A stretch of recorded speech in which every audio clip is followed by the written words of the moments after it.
Madhurag gold and diamonds, Madhurag building, Kannur road, Chakkarakal. കാർഷിക ഉൽപാദന മേഖലയ്ക്ക് മുൻഗണന നൽകി ഇരിട്ടി നഗരസഭ 2025-26 വർഷത്തെ ബജറ്റ് അവതരിപ്പിച്ചു. 63,65,95,946 രൂപ വരവും 52,56,50,500 രൂപ ചിലവും 11,09,45,446 രൂപ നീക്കിയിരിപ്പും പ്രതീക്ഷിക്കുന്ന ബജറ്റാണ് വൈസ് ചെയർമാൻ PP ഉസ്മാൻ അവതരിപ്പിച്ചത്. ആധുനിക രീതിയിലുള്ള ഓഡിറ്റോറിയം നിർമ്മിക്കുന്നതിന് നഗരസഭ 2.5 കോടിയും ആധുനിക രീതിയിൽ അറവുശാല പണിയാൻ 50 ലക്ഷവും ബജറ്റിൽ വകയിരുത്തി.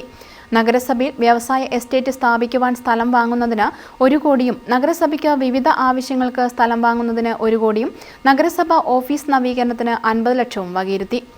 ജബ്ബാർ കടവ് മുതൽ എടക്കാനം പഴശ്ശി ഡാം വരെ കൂടുതൽ ആധുനിക രീതിയിൽ ടൂറിസം പ്രൊജക്ട് നടപ്പിലാക്കുവാൻ 15 ലക്ഷവും ബഡ്സ് സ്കൂളുകൾ സ്ഥാപിക്കുന്നതിനും സ്ഥലം കണ്ടെത്തുന്നതിനുമായി 50 ലക്ഷവും ബഡ്ജറ്റിൽ വകയിരുത്തി. ശാസ്ത്രീയമായ മൊബൈൽ സെപ്റ്റേജ് ട്രീറ്റ്മെന്റ് പ്ലാന്റ് സ്ഥാപിക്കുന്നതിന് വേണ്ടി 80 ലക്ഷം, ആരോഗ്യ മേഖലയ്ക്ക് 2.5 കോടി, വിദ്യാഭ്യാസ മേഖലയ്ക്ക് 85 ലക്ഷം, 19-ാം മൈലിൽ പുതിയ വെൽനസ് സെന്റർ ആരംഭിക്കുന്നതിന് 40 ലക്ഷവും ബജറ്റിൽ വകയിരുത്തി. ചാവശ്ശേരി പറയനാട് കൊട്ടാരം ഇറിഗേഷൻ റോഡ് നവീകരണത്തിന് 40 ലക്ഷം വകയിരുത്തി.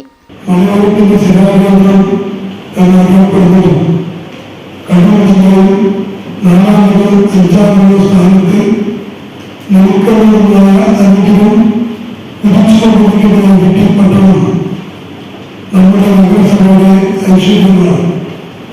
പ്രകാശപൂരിതമായ മുന്നേറ്റി രാത്രികാലങ്ങളിൽ മഴയും കാലവും എല്ലാം ചെയ്ത വികസിത സമ്പന്ന നഗരങ്ങളെ പോലും എല്ലാ മേഖലകളിലേക്ക് എത്തിക്കുവാൻ നമുക്ക് സാധിച്ചിട്ടുണ്ട്.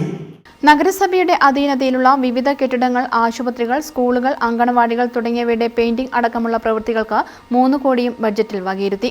നഗരസഭാ ചെയർപേഴ്സൺ K. ശ്രീലത അധ്യക്ഷത വഹിച്ചു. സെക്രട്ടറി രാകേഷ് പാലേരി വീട്ടിൽ, സൂപ്രണ്ട് PV നിഷ തുടങ്ങിയവർ പ്രസംഗിച്ചു. News bureau, Mattannur. കരുതലിന്റെ സ്നേഹസ്പർശം AKG memorial cooperative hospital, Kannur.